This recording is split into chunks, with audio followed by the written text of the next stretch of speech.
want to do an intro? Why don't Pinky's you? out. Or Mental. Pinky's out. Go ahead, Mental. You want to do it? I'll do it.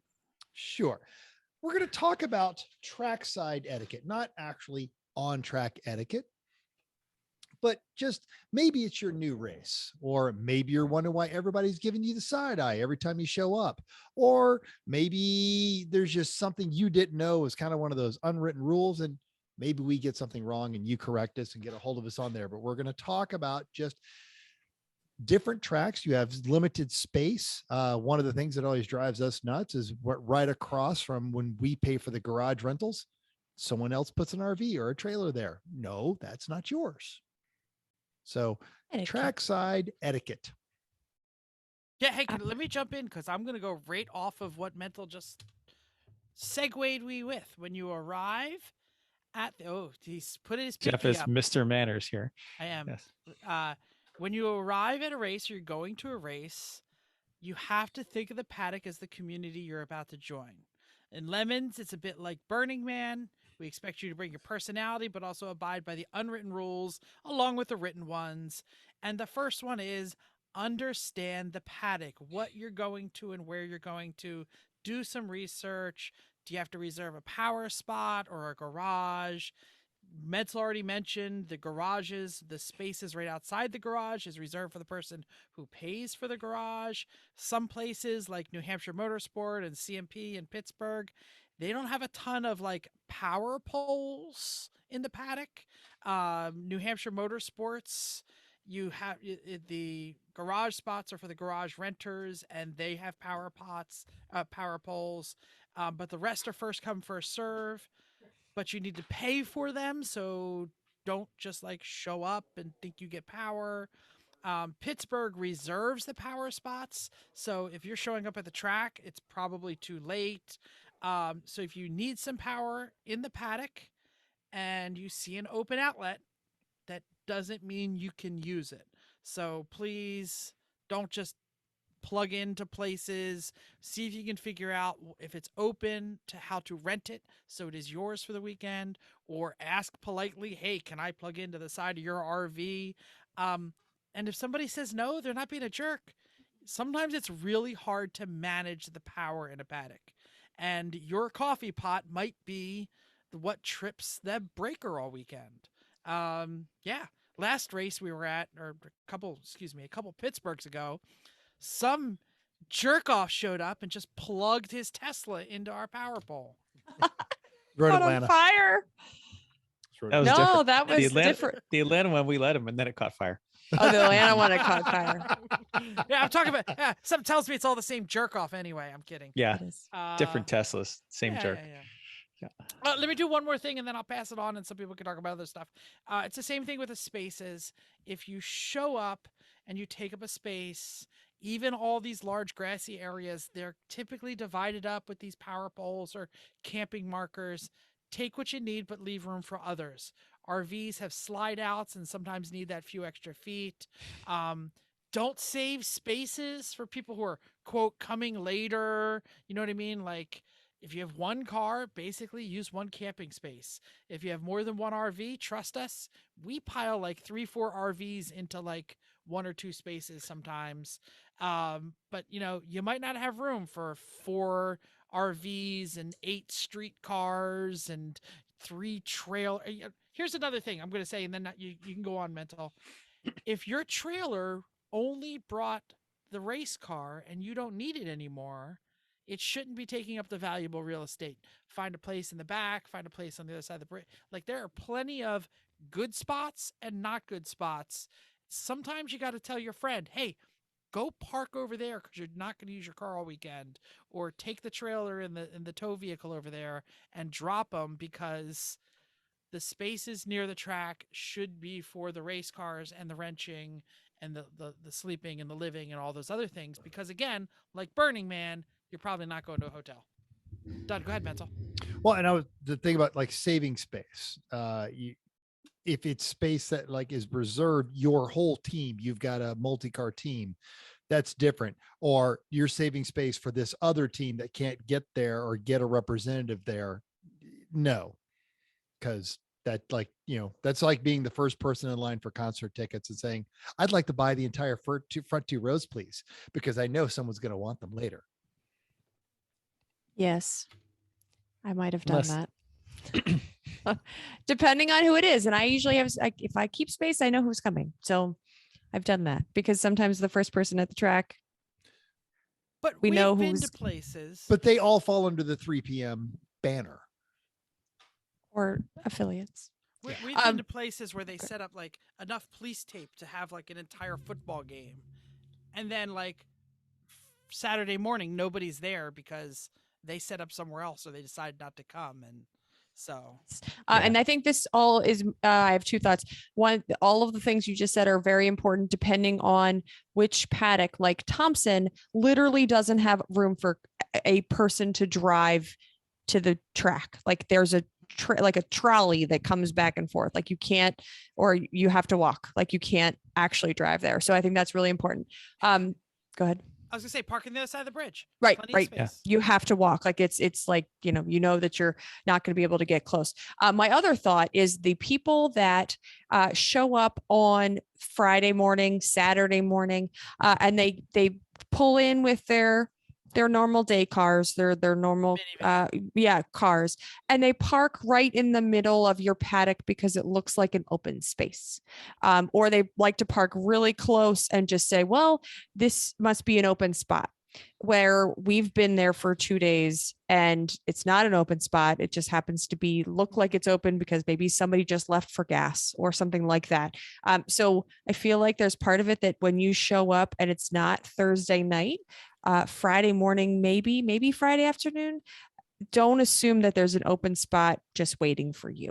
It's not just a normal parking lot. If you drive to the front past 1,000 cars, Yes, and that's what I'm there's a getting at. spot, it's not. It's a usually spot. someone with a BMW and a Texas Giganticus edition pickup truck with black wheels with a star on them. Yeah. Good. And along those lines, so as the weekend goes on, you're tired, you dehydrated, you got to go to the bathroom, you got to go here, you got to go there, and you're going to take your car and being too lazy to walk across a racetrack aside, then parking your car in front of the bathroom or in front of the regular the Snack bar. snack bar. Thank you. I don't know why that Showers. was missing. Parking your car in front of the shower while you're going to go into the showers. Come on. At least once a weekend, Lemons has to make, an announcement. Hey, person in the such and such minivan. There's a lot of angry people here with tools and welders and jacks. And if we set them loose on you, your car won't be there when you get back, kind of a deal. So, don't do that. All right, other topics. Keep going. Everybody just jump in. I'll go more on that one. Also, when you're going to bring your fuel to fuel your car up, and you bring your Texas Giganticus edition truck to haul 2 people and 3 fuel jugs, and then park it right at the top of the tight pit area where everyone's fueling, like at Thompson, for example, like in the fire lane, right? Yeah. That's open for a reason, not so you can park there. Yeah, that's a good You can call. fit Fire lane, you can yeah. fit a pit cart in your Giganticus edition truck to bring the carts over there. That would be nice. Try that. Keep EV lanes clear. Hey, can I do a positive? Yeah, please. Here's a positive. The world of Lemons is filled with fantastic pit transportation and pit carts. Yeah, it is. Think about building one and bringing one, because not only are they cool, but then you get to not have to drive your giant pickup truck. If you want inspiration, look at the Lemontarians. Yeah. Yeah. I mean, that's crazy. Somebody can pick up an a airport tug. They've got things from Dr. Seuss books, basically. You're absolutely right. My chair just broke. You're absolutely right. I thought you were that surprised. I was No. like, okay, that was funny, but like not like fall over funny. Yeah. The But little retractor things. the little trailer thing that Cam built for his kid's power wheel, cool. you could Very you could cool. totally upgrade to power wheel. It'll haul Mhm. 4 jugs around.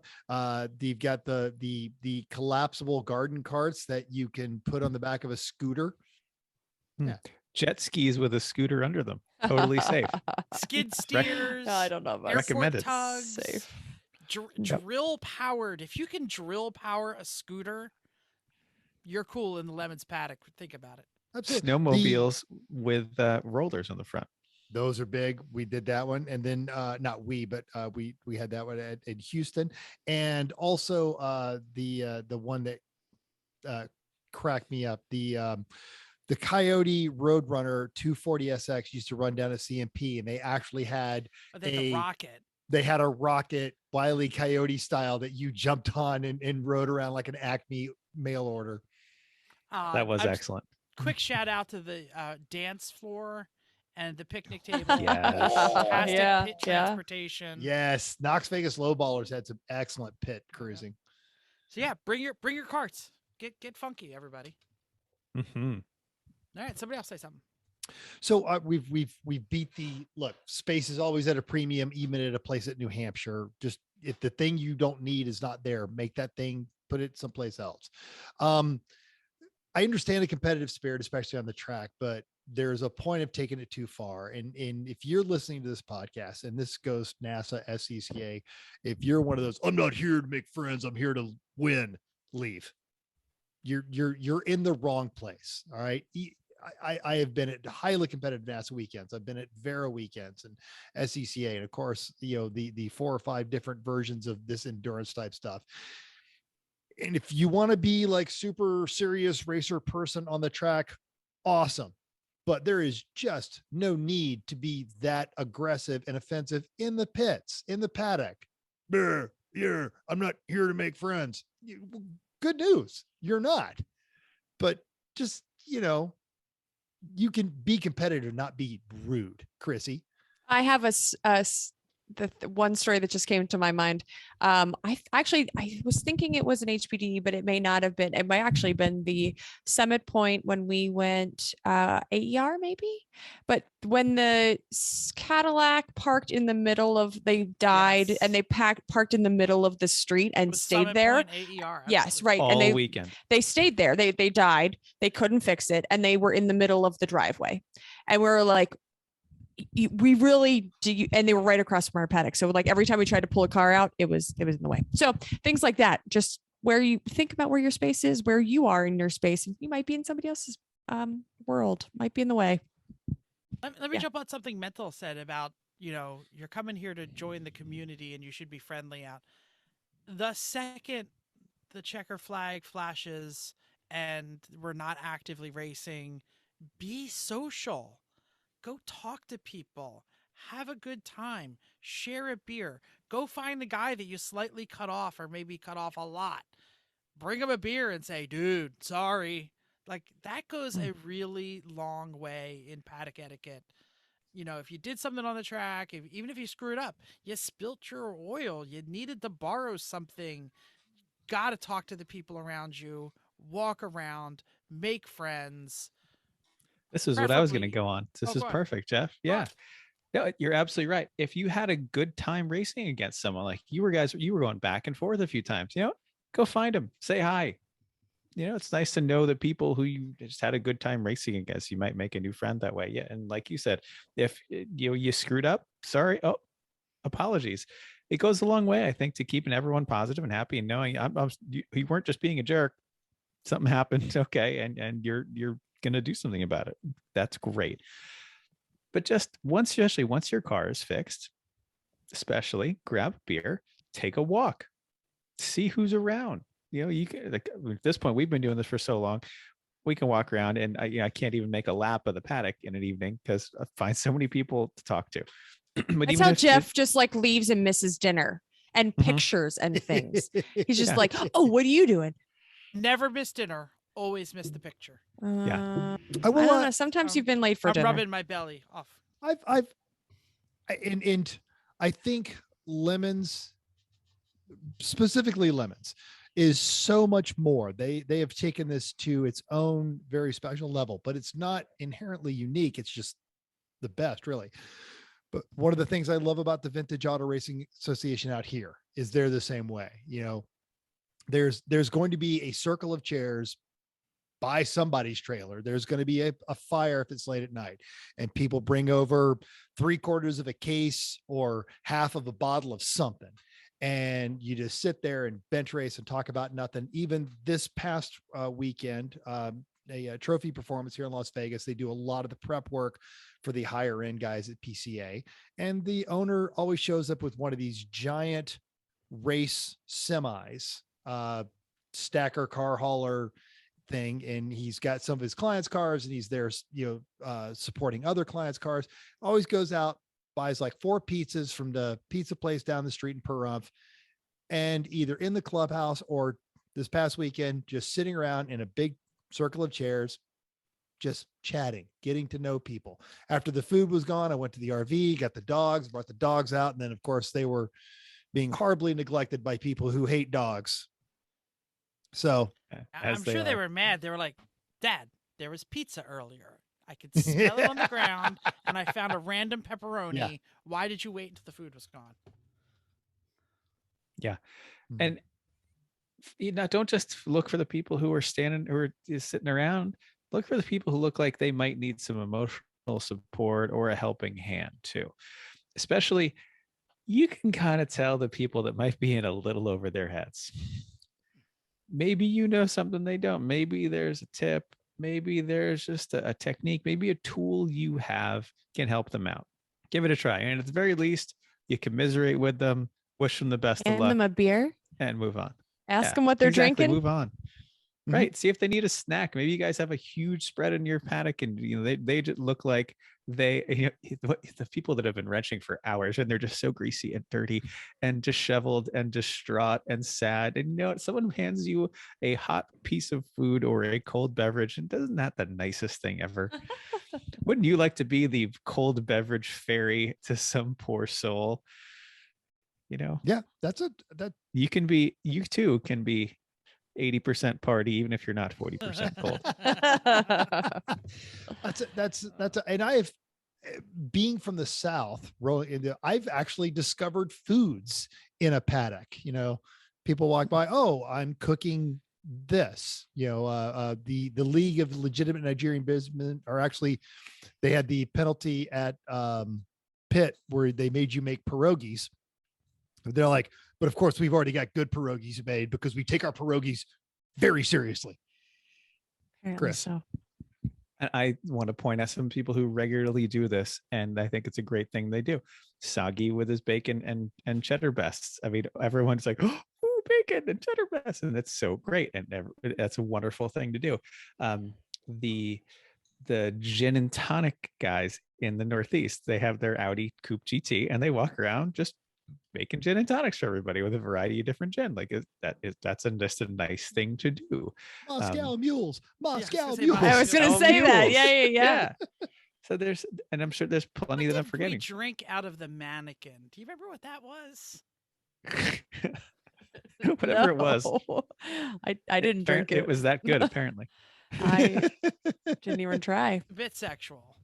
Yes, that's why. Yeah. So yeah. And like Sasha's kebabs, Ooh. always great. And who's the guy on Yuri's team who makes the barbecue? Edwin. That stuff is delicious. Yeah. Oh, and he's always making it, and it's always. I just kept a bowl for myself at the last I think potluck. Edmund moved out of the country. I think I saw on his Facebook. Aw. We're Facebook friends. He was just at Pitt. Yeah, I think I saw him like I don't remember where. I he don't went, know but I how was it's so. Oh, it man, was his so barbecue is so good, so tender. Who's gonna make the sous vide? Yeah, on a little kebabs, tiny grill the size of like a 8.5 I think 11. they tried to get him a new grill and he didn't want one. What was the New Hampshire? It was like 3 teams that showed up with whoopie pies, and all of them were like homemade whoopie. Like there was a team that was themed as whoopie pies. Okay, great. Oh. I was 50 years old. I'd never heard or had a whoopie pie. And there was like 3 variants of it. It was fantastic. Let me Never been in our paddock, apparently. Oh, I know. When my mom hears this. You're gonna get Oh no, whoopie pie. that was the weekend. The first time I had your mom's whoopie pies, and let's be honest, there were some great your mom's whoopie pies whoopie out pie. there, but we know Wait. who made the best. Sure. Let me do a combo meal.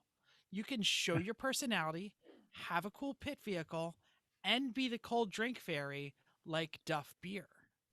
Yeah. They Duff have a beer's cart great. with what are those things? They're not like kegs. They're like little Yeah, little they are. taps, They're small. They're much smaller kegs. much They're like smaller cylinders. kegs. Yes. Yeah. And it is their home brewed beer, and it is fantastic. They bring different. That's the paddock, baby. That's the winning. Okay. And, So I there's have, oh, I'm sorry, Chrissy. go ahead. I want to switch it to, I want to pose a question to Okay. you guys. So continue with the beer. In the one of the first times I ever met the tetanus racing team was when they had the infamous snake eggs in the engine. And then, so not only is it an opportunity, you got all that, they had a brewer on their team and they brewed a beer to theme. So the next race they had snake oil. And Wow. when the track went cold, they had the venomous snake oil, and that was the stuff with alcohol. And while the track was hot, because you can't have an open drink, they had non-poisonous snake oil, and it was this really good root beer. So, your food, or if there's something that you're good at or you're proud of, or even if you just want to try a new recipe and get an honest feedback on it, there you go. Okay. So I want to switch topics just a little bit, but I'm thinking about all the things that we're saying are really good for people that like people. Even if you only like people a little bit. What about the introverts out here? About the people that are not so excited about going to meet people. Maybe it's your first race. You're a little nervous. You're not sure. You're concerned that you might be slowing people up on the track. So you don't really want to tell people who you are. There might be that team out there that's just kind of like, well, it's great that you guys know everybody and I can bring beer, but like, I don't really want to do that. Obviously that's not me. But there are people out there that don't really want to, or hesitant to, because we're all a big family. We know everybody. And you're new into the circle, not really good at meeting people. What are your suggestions? Do they want to meet people and aren't good at it, or they just are perfectly happy to not be social? Don't care. Both. I mean, we've talked about both. We've said don't be an ass, don't just show up and then leave as soon as the track is cold, but maybe you don't want to, but maybe you just aren't really excited about meeting people. Just throwing it out there. I don't know why I'm always the first one, but so if you're Jeff not had his hands up. okay, if you're not keen on walking around, I would say just grab a chair. If you're not a drinker, grab a chair, go to the end of your paddock space with your race car behind you and sit. And someone will come over and probably be friendly about it. And if you're worried that you're holding people up, you're going to hear about it. But I would argue most people will probably come over and be like, I had one of these. My mom had one of these, blah, blah, blah, blah. Have you had this problem come up? They'll at least be nice. And if I like it. You're sitting in the end of your chair, you're not coming across as standoffish. You're just, hey, I'm here to race too. I mentioned this when Jake Thieves was on the show from outmotorsports.com. Go check out his website. We're going to link it in the show notes because he went to Radwood. The Lemons paddock is probably one of the most accepting and easygoing places on the planet. If you aren't interested in making friends because you're concerned that you're different, that's not a problem. If you're kind of standoffish and if you're concerned about how you're coming off, or maybe you were slow, you're fine because you were concerned about it. If you think you gotta win, that's the guy that usually doesn't get along in I didn't mean to genderize that. That's the person who doesn't get along in a Lemons paddock. So, you know what? Everybody, you probably showed up because you like cars. You probably know something about cars. Go talk cars. We haven't even talked about sharing tools. Yeah. If you're just go ahead. find the one car in the paddock that you saw. Just walk around by yourself. And if there's one car that you find interesting, just go look at it. Go ask them, hey, this is cool. Go look at it and give them a compliment. And that's about it. And at the very least, you'll just see another car that you would think is interesting and they'll be happy to do it. And you don't have to have a long conversation with the people, but just look at a cool car. They'll be happy you looked at it. You did something different. There you go. I'm going to say if there's a car in the paddock that is like yours, go talk to those people. You might learn something. You guys could share parts. Yeah. German people out there, you're always, hey, who's got a triple square? Hey, triple square. I don't know what triple square is, but the Volkswagen BMW people are always looking for one. Volkswagens, yeah. Stupid Volkswagens. Well, they have to know each other because they're always broken. They need the parts. Oh boy. Who else got something? I got one more, but I can finish it up or whatever. If we're shifting gears, Shift gears. this was always a bit of a pet peeve of mine, even before I moved over to the other side of it, is paddock speed limits. Not just in your race car, and let the person who has not come off the track all amped up and went rolling through the paddock at 30 miles an hour, thinking you were doing 10, throw the first stone. Been there, done that. That's fallen prey to it. But at any paddock of any race, you name your racing association, there are children, there are dogs, there are people in wheelchairs, there are people carrying large, heavy mechanical devices, and there's drunk people, and they may Hopefully not during the day. Hopefully not, but let's be honest, but Okay. but at any given time of the, and one of the worst perpetrators, not as a demographic, but as a user type, are people on electric scooters. They'll go blazing through the paddock at 20 miles an hour and you don't hear them coming. Chill the fuck out. Sit the hell down. So just try to keep it even if the track is cold. Just slow down. There is nothing in that paddock in that big of a hurry that you've got to be there right now.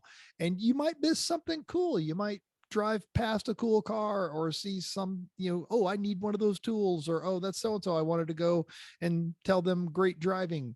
Just roll through the paddock, nice 10 miles an hour. It's cool. Just everywhere you're going during the race and after the race, in the paddock, it's 10 miles an hour. Just chill. I have one. Go. So, and I'm not saying this because we have an actual judge in our midst, but being nice to the judges. So my thought is, and maybe you don't even see this, but all staff. Yeah, all staff. Yes, absolutely. So all staff that are there are they're people too. I think so. Some people say if you're real racers and you're coming in and you are only want to be there and you don't want to play the games, you don't want to do black flag things, and you're just there to race, blah blah blah, right? The people that you're talking to are real people, and they're working hard to keep everybody safe. And we've come so far to be a fairly safe racing community.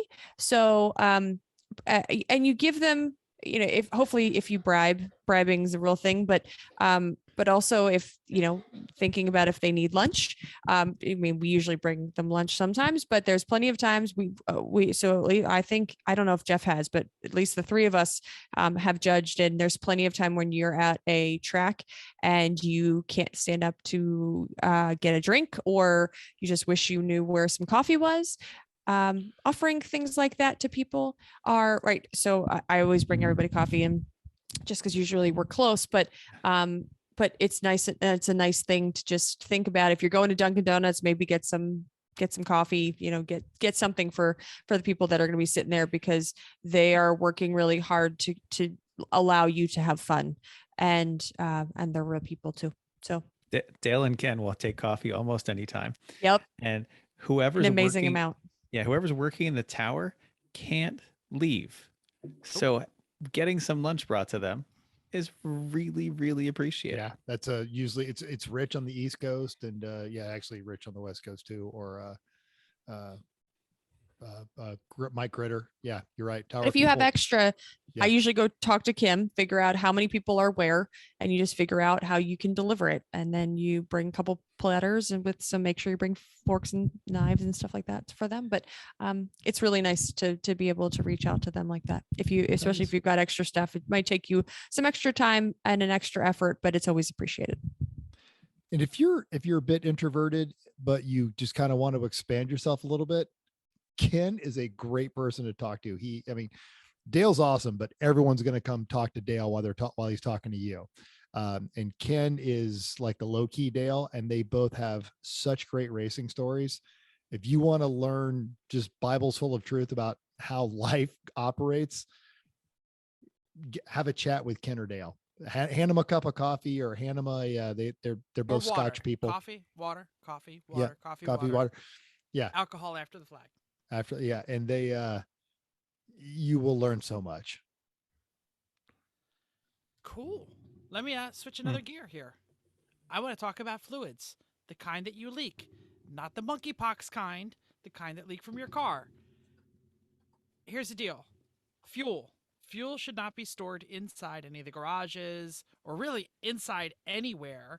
And you also shouldn't be fueling inside the garages, especially inside any of the buildings, because people live there and people eat there and people do everything. And nobody wants to smell the spelled gas while they're trying to live or rent or sleep or whatever. Plus, it's dangerous. Don't bring the flammable stuff in the building. All fluids, oil spills, whatever else you're spilling, it's all your problem. You need to take care of it. Kitty litter oil dry is ready and available. It's always at the judging area. It's usually scattered around. Find it, fix your spill, clean your spill. Every track I've been to, the track staff will happily bring you oil dry rather than you leave it there. Yep. If you walk up and you're like, hey, has anybody got any oil dry? They'll be like, there's a big drum of it right over there. Get as much as you need. Also, if you got to drop your oil pan because you threw your rod, collect it like you do at home and take it to the oil recycling. Most tracks are going to have a place to, an oil dump station that you can bring all your fluids and put your radiator fluid in that one and your oil in that one and your other stuff in that one. Don't spill that stuff. Please take care of it. Please dispose of it properly, just like you do at home. Just because it's a racetrack doesn't mean it should be a super fun site. Yep. I'm going to talk to you about loaning stuff out. There's times you're going to need something. Let the karma pay it back. Anytime anybody comes up looking for something, if you have it and it's not going to directly impact you right away, let them have it or borrow it. At the very, even if it's like a consumable, say, yeah, okay, you can have this now. Can you get me another one by the end of the day? Because I need it tonight for. Okay, great, do it. Let them do it. They need it now. It'll help everyone if you do it. Tools, spares, a bit of hose, a belt. Who knows what it is? Screws, nuts, bolts. Yeah. Tie wraps. If you're not using it now and not about to use it, or it's not going to impact you, let them. And then most of the time, I just, people say, well, what do you want for it? Nothing. Just take it. It's a piece of hose. It's a screw. It's whatever. Or at the very least, say, how about a beer? What your choice? And they come back with something interesting you probably never had. Right? There you go. Yeah. This is a big one. If you're the kind of guy who has like a sign on your tools, it's like, don't ask or don't loan tools.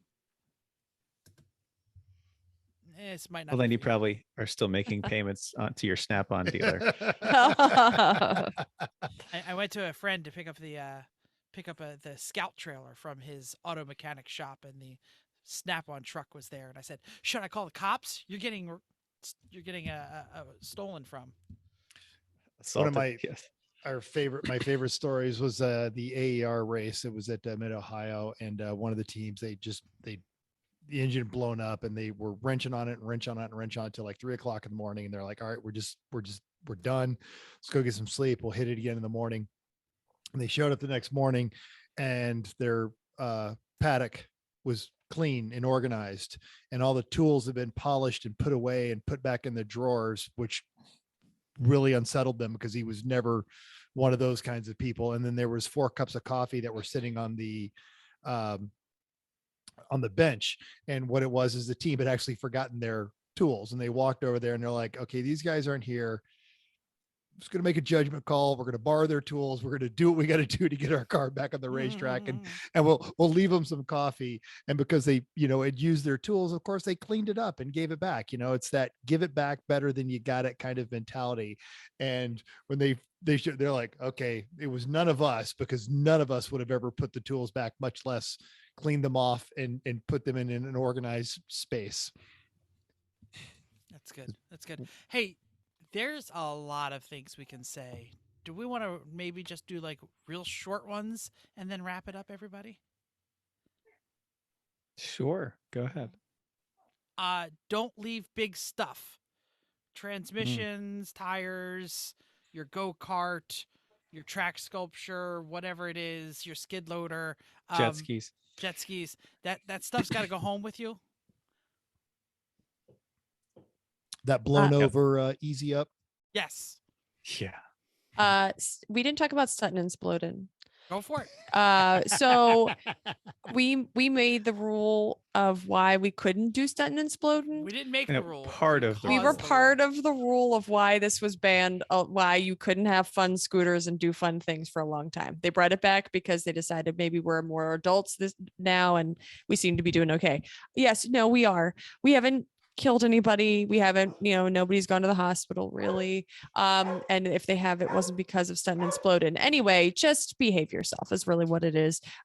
Making sure that you are not being so dumb. And if you're really drunk, don't drive that mini bike and race with your friends. We've done that. It's not about injuries to you. It's about injuries to other people. Yes. Like when you crack a rib from laughing so hard because your friend put his bike down.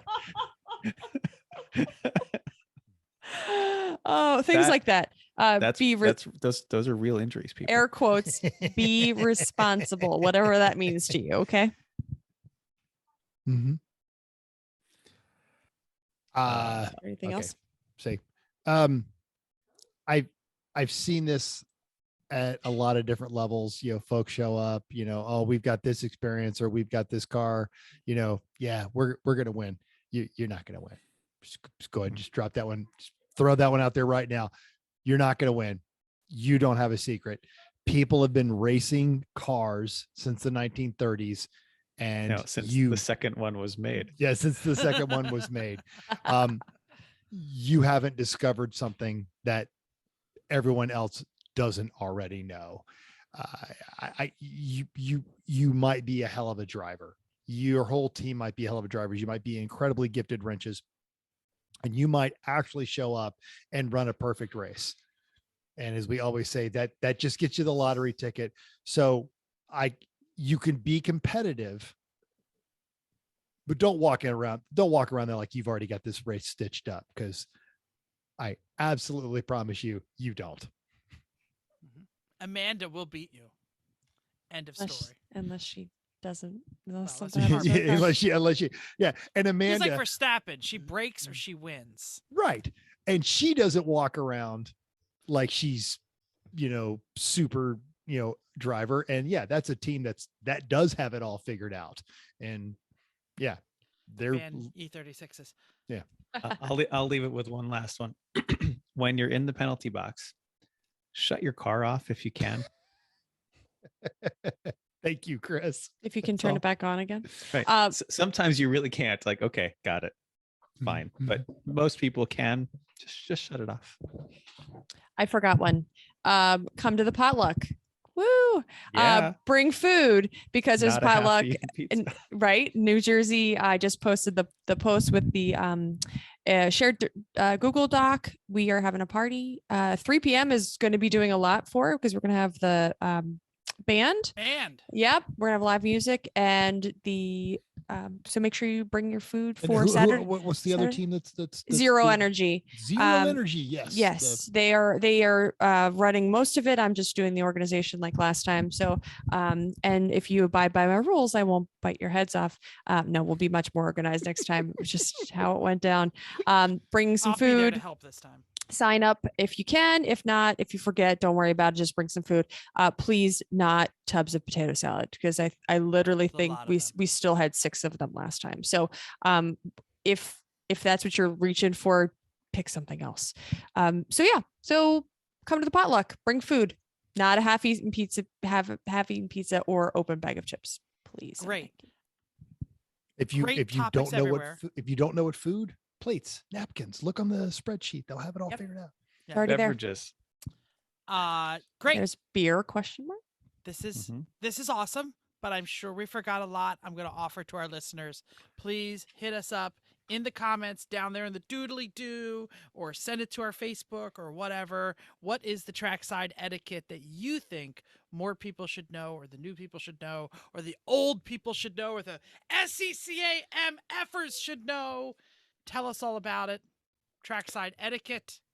And speaking of our listeners, I do want to give a shout out to the Apex Adjacent podcast. They recently just got stickers. And so not only did they send me stickers, I'll be bringing these with me to New Jersey. I also have a real piece of Ian's clear coat from his R32 that they sent us on a letter with the stickers. So if you like this podcast, subscribe, blah, blah, blah, but also check out in addition, check out the FF podcast, check out Apex Adjacent and a couple other ideas. Just because we're getting a sticker and I want one, I'm going to say, beep, beep, I'm a big boy.